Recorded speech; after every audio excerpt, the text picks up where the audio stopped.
Congress Karnataka, DMK in Tamil Nadu, YSRCP in Andhra Pradesh, SP BSP in Uttar Pradesh, Sena UBT NCP in Maharashtra raise the caste census pitch. The Congress Working Committee unanimously passes resolution to conduct a caste census in all Congress-ruled states and at the centre if voted to power in 2024.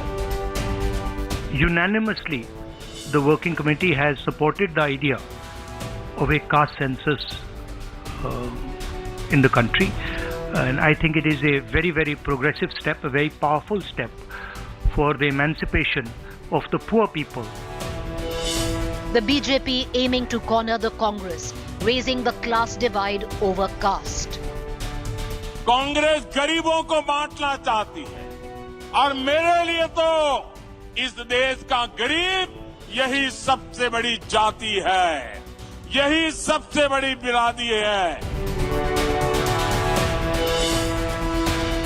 5 state elections and then the big general elections 2024.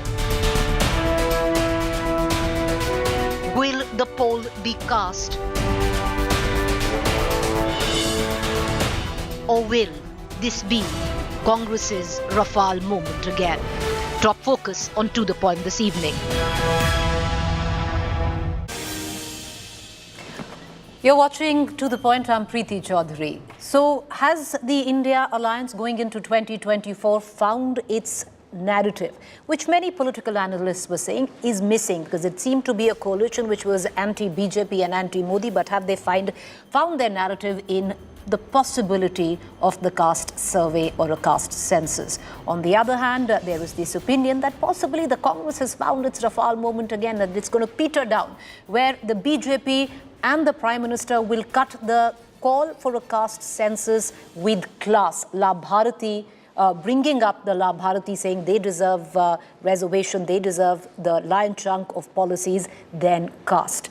Let's take it to our panelists this evening. Joining me, Dr. Dhananjay Giri, spokesperson, Bharatiya Janata Party; Sujata Paul, spokesperson, Congress; Amitabh Tiwari, political analyst. I want to begin with the Congress spokesperson, Sujata Paul. Sujata Paul, you know, one can well remember for the Congress, na jaat pe, na paat pe, mohar lagegi haath pe. To come full circle now and say, jiski jitni abadi, utni hissedari. Political compulsion, Sujata Paul? Not at all. This is how the country is going to move ahead. And let us also understand that after 75 years of independence, we must do a check on what has happened in the country so far. And when we are talking about the caste census, we must not forget that this also has everything to do with social justice, because the position of people in society is something that we need to study.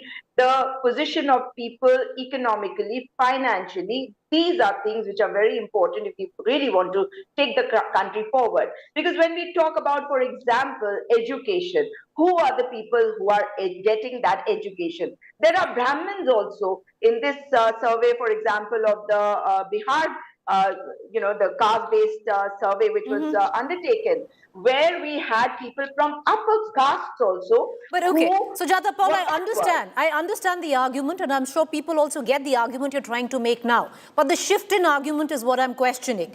2009, Rahul Gandhi openly states that he doesn't believe in caste, he doesn't believe in reservation, he doesn't believe in caste politics. You've hedged on caste reservation ever since 1952. 2011, you don't make the caste survey public. 2015, in Karnataka, you are still sitting on the numbers where it comes down to OBCs and other caste calculations. So why am I to believe that suddenly the Congress, or the people to believe that suddenly the Congress has found its sociological conscience and not subscribing to what is a narrative which might work going into elections? Wonderful question, and this is very important for all of us to understand that we have seen what has happened in our society in the recent times. We have seen that it's not as hunky-dory as we all would like to believe. We've seen how the Dalits have been treated, how atrocities on the marginalized of the society has happened. And But there's reservation for the Dalits already. 27% is already there, madam. No, I'll give you an example. In earlier times, there were lots of areas, for example, the state that I come from, Uttarakhand, when I couldn't understand why the upper caste had the scheduled tribal status. And then I saw how they progressed. And because they got that opportunity, they began to progress in society. And today they are everywhere. They are doctors, etc. So the thing is that you have to provide an opportunity, and we cannot be high-handed and think of everything as fine just because we don't believe in the caste system. Of course, we still don't believe in the caste system, but if people are being marginalized because they belong to a particular caste, the only way to bring them forward is to give them that opportunity only after collecting. But this realization has practically come post 2019 is all I'm trying to say. I want to bring in Dr. Dhananjay Giri, spokesperson, Bharatiya Janata Party. Mr. Giri, what is the BJP's take? Because what you presented in court, first you said when the Bihar government was going through a caste census that the Bihar government can't do it. Then you said you made a mistake. Clearly you've been caught in a catch-22 situation. You really don't know what to do or what to make of it politically. No, it is politically 100% correct, Preeti ji. We told that, and this is the law, this is the Constitution of India, that caste census is not the part of a state government. This can be done by central government. When a state government, but service can be done, sir. But you yourself, Dr. Dhananjay Giri, and we'll give out those graphics there, when you approached the Supreme Court, where you first said that the Bihar government cannot conduct a caste survey, then you said you made a mistake in your own affidavit. We'll play those graphics out. So we told that if government is ready to do this caste survey, we don't have any problem. And above all, when the government has taken a decision in Bihar to do the caste survey, so we were together. But the thing is that at that time the government had decided to do survey on 27 points, and 9 highlights was there. And so for the this is not a new thing. Before but Mr. Giri, where does, okay sir, tell us one thing. For viewers who are joining us, where does the BJP stand on a caste census? Because you're saying you have no problem with it, but you had the Prime Minister who went on and said that it is class which is important and not caste. What are we to believe? See, we believe the Prime Minister has given the word Sabka Saath, Sabka Vikas, Sabka Vishwas, Sabka Prayas. I am saying you that what happened in Bihar. See, nowadays, Congress is such a big party, so many leaders, great leaders we are there, and they are trying to follow one a small party, regional party's idea. What is the idea? Because in Bihar, when people started Nitish Kumar, his whole life journey he was saying that Lalu looted Bihar. And at that time, there was a jungle Raj in Bihar. The whole politics of Nitish Kumar belongs to that. When he again seated on the lap of Lalu Prasad Yadav, people started questioning him. So divert from that question, Nitish Kumar has started this caste survey. And that time you decided on 27 points and 9 parameters. But they resigned. They also gave an oath in Supreme Court. But still, nothing had done. Only name and number he published. What happened? Okay, but I still don't know. I understand all those questions. But what is the BJP stand? But I'm going to bring in Amitabh Tiwari into this conversation. Sujata Paul, though we are still waiting for the socio-economic numbers in the caste survey that Bihar has conducted, which you're quoting, we still haven't heard those. But Amitabh Tiwari, I want to bring you in, away from the morality of it and away from what could be, like you pointed out, a Pandora's box, to reflect whether this could be a political rallying cry for the India alliance going ahead, and could it be leveraged in terms of votes? Do you see that happening? See, it could be a political rallying point for the India alliance, barring some parties like the TMC, which have not come openly in support of the caste census. So we need to understand why is the caste census demand being given by the Congress of the India alliance.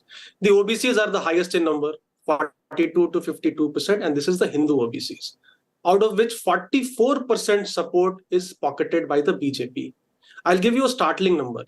जितना कांग्रेस का पूरा vote share है 19 to 20% in 2019 Lok Sabha elections, उतना vote share BJP को सिर्फ OBC समाज से मिलता है out of its 38% vote share. So is the crucial piece without which any opposition alliance cannot win any election. That's very clear. Now, politics is the art of managing contradictions. BJP is pocketing the caste, or it has created a social umbrella under the Hindutva or nationalism brand, wherein all the caste groups are today voting in larger numbers for the party. So if it goes ahead and accepts the demand of the opposition, then it could lead to confrontation within its various caste blocks, which is mostly settled. That's why it is not going ahead with, or rather, that's why it is not supporting the caste census demand. Now, whether it will fetch votes or not, as you said, the voter today or the politics today has moved beyond caste. It's not only about caste, class, or the socioeconomic class, which the survey promised and the numbers are not yet out. It's slowly becoming the identity of a voter. So the OBC or the SC or a ST community voter, is he a poor or a lower socioeconomic class voter? Or is he an OBC or a SC, ST? And what is the identity he carries to the booth? That is fairly important. And see, the diagnosis of the India alliance is correct. Economy is the pain point for the BJP today. However, the prescription is wrong, in my opinion. Okay. Prescription is not caste census or a survey, but prescription perhaps is the Congress's 5 guarantees, which they are promising. And what caste census does is it moves away the focus from the guarantees towards this, which could lead to a confrontation between the various societies. Well, interesting, way to look at it. So, Jata Paul, want to bring you in again, and the question that I asked earlier. We were waiting for the Bihar, your own ally, to release the socio-economic numbers of the caste survey that they conducted in Bihar. We still haven't heard any of that. That prompts me to ask again, when you're looking at creating a caste divide, the BJP is countering it with a class divide. The BJP, changes its own narrative to suit itself. And if you remember, in 2018, during the parliament session, Mr. Rajnath Singh had promised that there would be a socio-economic caste census. And that is something that Apna Dal's Anupriya Patel has been asking for. And I remember her statements earlier on also in 2021 as well. But now if they're going back on that, and if the Prime Minister is speaking one language and the others are speaking another language, it just shows that they're very confused as to what they want. The point is that economically also, if you want the country to progress, every section of society needs to progress economically. And that is what they don't want. You look at the examples that have been given earlier also by my leader Rahul Gandhi ji, when he said that 90 secretaries and out of them only 3 secretaries are OBCs. However, the Congress party, look at our Congress president, Mr. Mallikarjun Kharge. He comes from a society which has been oppressed for far too long. Of the 4 chief ministers that we have, 3, that means for Rajasthan, for Chhattisgarh and Karnataka, we have OBC chief ministers. That means we want to take everybody along because that is the only way that the country can progress. And this has to do with the country. So it's not about politics.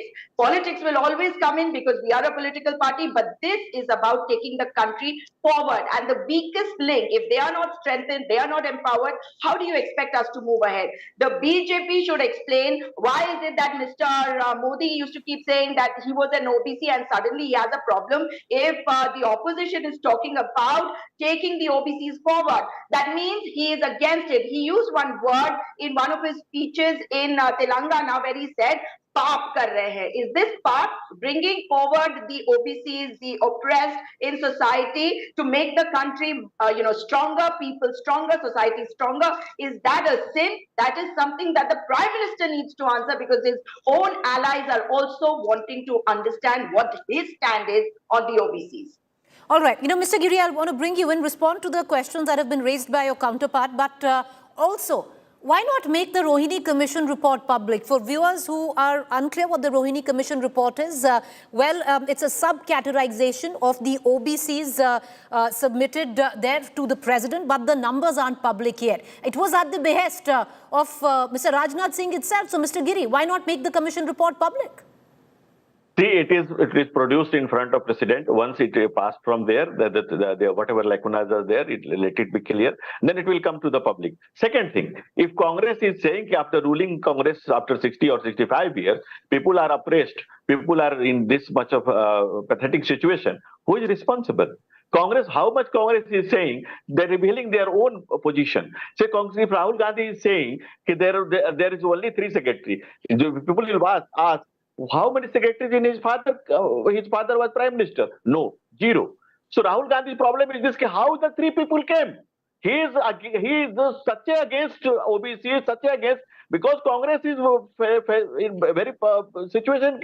How a OBC is prime minister? First time an OBC prime minister completed his duration, and he is about to complete his second duration, and he is about to come in third time. That is the problem of the political party who is saying that there is no space for them. So they are, see, in Bihar also, they started following a small party who is third party in Bihar. So if they are following that party, where the Congress will go? Just imagine. See, Bihar situation, the party over there who is claiming the biggest chunk of the caste society, they are having 0 number. RJD is having 0 number. Okay, but there's going to be an echo and reverberations to its neighbor, Uttar Pradesh as well, sir. It's already begun to happen, and you know that better. I just want to cut across back to Mr. Amitabh Tiwari on this. Amitabh Tiwari, state elections, keep it localized, at least where the Congress comes into question. When we are looking at general elections 2024, are we now going towards a larger narrative, which is class, caste, Hindutva? And it all depends which one of the 3 will prevail. Yeah, so to counter the caste census or the caste politics, which the opposition intends to play through the demand of the caste census, the BJP is likely to play a class politics, because the Prime Minister has already said that Garib is the biggest jati or the biradari, and the poor and the lower socio-economic class account for 2/3 of the population, which is roughly equal to the backward class and the SC/ST population, if you include the minorities. So the narrative is fairly settling down now. It could be caste versus class. It could be Labhartis of the BJP versus promised Labhartis of versus Hindutva, Amitabh Tiwari. And Hindutva, see, Hindutva has does echo, but it echoes only with the traditional voters of the BJP. So that is the problem of also, because the BJP may not be able to win any election at the national level just on the Hindutva plank, because the number of ideological or loyal voters in the They've already milked it. The new voters, it'll be difficult. Fairly low, because it's only 31% as per Axis Bank. Well, you're right, because many would suggest they've already milked the Hindutva card. But having said that, I'll take final comments. Sujata, Paul, do come in. Some would suggest that maybe this is going to come down to what was your Rafel moment in 2019, which came down to absolutely nothing, translating into 54 seats in the Lok Sabha, madam. Certainly not. And I'll be very clear about one thing, that Mr. Modi says he's an OBC. And if he's an OBC, which he was not till before 2008, when his society was included, his community was included in this list, that means he is an OBC. He became the Prime Minister, which is so great, and which should have been inspiring for people, motivating them to join politics. And the BJP should understand they would have more prime ministerial candidates, more chief ministerial candidates. With one person who became the Prime Minister from the OBC community, if they haven't had more OBC leaders, it just shows that they don't believe in what they talk Sujata, about. Paul, contrary to what you're saying, and I'll bring in Mr. Giri, Mr. Tiwari just gave out the numbers. Look at the number of OBCs or even the EBC from the OBCs that's voted, for the Prime Minister and BJP in 2019. Absolutely. Look at that, so they are sheer strength of that number. They are being used only as voters, but you're not going to empower them by giving them the opportunity to move ahead. That is what I'm saying. They should come to the forefront. They should be brought and made chief minister. They should be made ministers. They should become prime minister. They candidates. But they're already, ma'am, did you not see those huge posters in Uttar Pradesh where the cabinet ministers were paraded on the number of OBCs ministers that they had made? That is what I'm saying. It was in pictures, madam. But it was in pictures. They did make. They had a whole lot of women ministers also who were paraded like that. But have they been really empowered in Modi ji's? But the numbers don't make sense. No, but you're talking about you're talking about token representation, but in terms of numbers, it really doesn't make sense because look at it. Look at your cabinet, look at your current central cabinet, look at Uttar Pradesh, the ministers there. A large chunk of that is OBCs. But having said that, you made your point. I want to bring in Mr. Giri back into this conversation.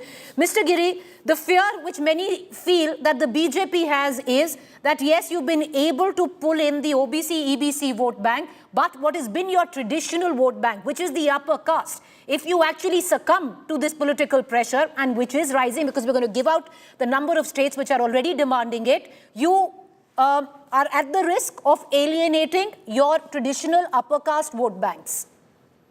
See, Preeti ji, nation is a stand with Narendra Modi because he told that nation first. He's always saying nation first. And for opposition, only election. So, see, whatever schemes we are running, see, we are at the large number of artisans who belongs to Muslim community. Just now, Prime Minister Narendra Modi launched. Sir, chaliye, okay, now you're going to get into that. It's a little rich. Mr. Giri, I can turn around and ask you, okay, yes, you have OBC representation. Name the Muslims you have in your central cabinet, sir. See, you just spoke about Muslim representation. Name them. Let me explain. Only Muslim is a minority here. What about Sikh? But what sir, about Christian? You said we give representation to Muslim. I'm only quoting you. You said it right now. See, we are not bifurcating. Congress is trying to fragment in the segment. We are trying to add everyone. Everyone was trying to add because that Prime Minister Narendra Modi told sabka saath, sabka vikas, sabka vishwas, or sabka prayas. We are in the leadership of Narendra Modi. But Mr. Giri, somebody needs to pick up the phone and tell your Assam Chief Minister the sabka saath line, because the last time we heard him, he said कि हमें मियाँ का vote नहीं चाहिए. But having said that, we're going to leave it at that because it is not about the minorities, sir. This discussion was about the OBC, and the BJP, if you look at it in terms of representation, has a sizable chunk where the OBC representation is concerned. But it's not about representation, it's about the caste census. Will it dig deeper is the big question, or will it fizzle down like the Rafel moment did for the Congress? We'll only know, but trust a lot of debates to happen right here in the network. Quick break up next, Rahul coming.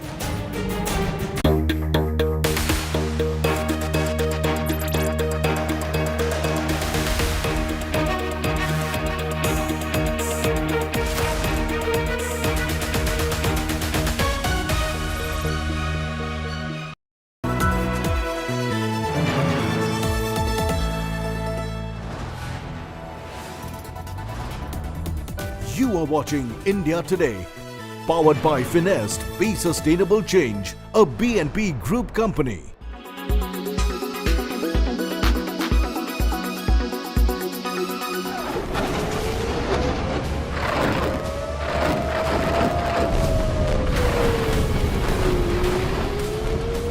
With over 1,200 killed in the latest war between Hamas and Israel, several questions are being raised over Israel's intelligence failure.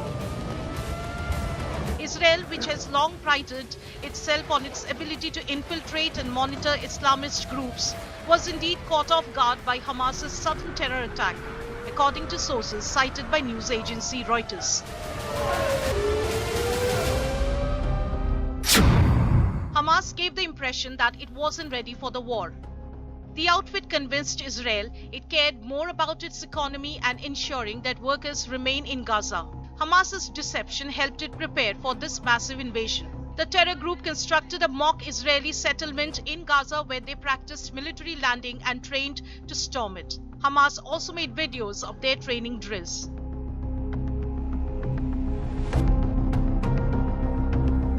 The mission's secrecy was maintained throughout.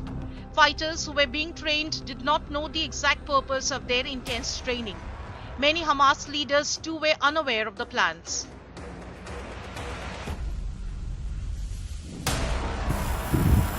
Ignorant of the developments taking place on its border, Israel turned its focus away from Hamas as it pushed for a deal to normalize relations with Saudi Arabia.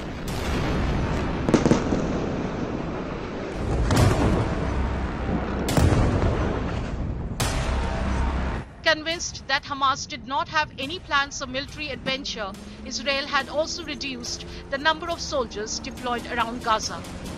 This was exploited by the Hamas, who successfully duped Israel into believing that violence was a thing of the past. Bureau Report, India Today.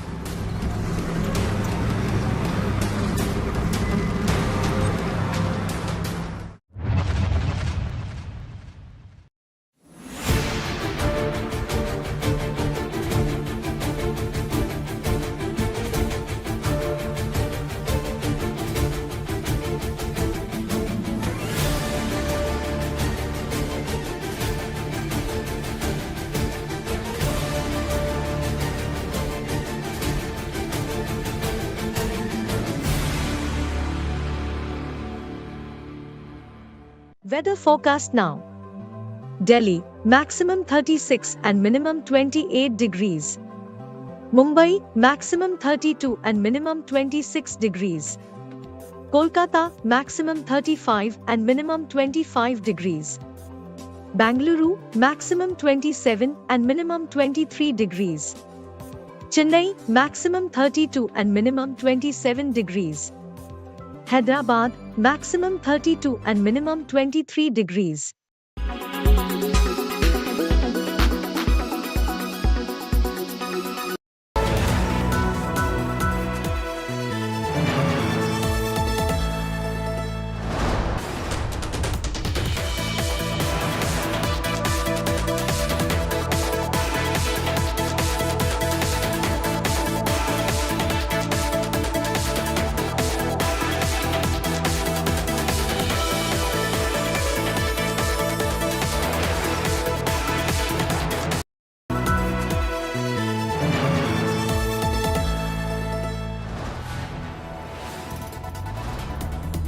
You are watching India Today, powered by Finest, Be Sustainable Change, a BNP Group company.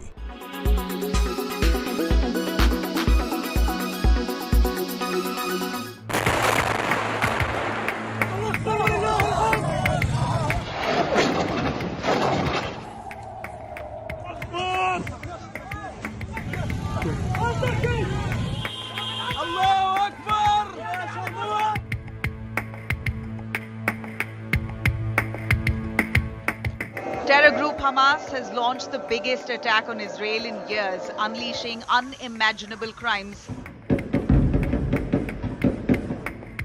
While most of the world has condemned the attack, there is celebration in a section of the Arab world. Pakistan, which is itself a top perpetrator of terror, came out virtually justifying the Hamas terror strike. Pakistan called for setting up a Palestine state, while its former Prime Minister, Shahbaz Sharif, blamed Israeli settlements for the attack.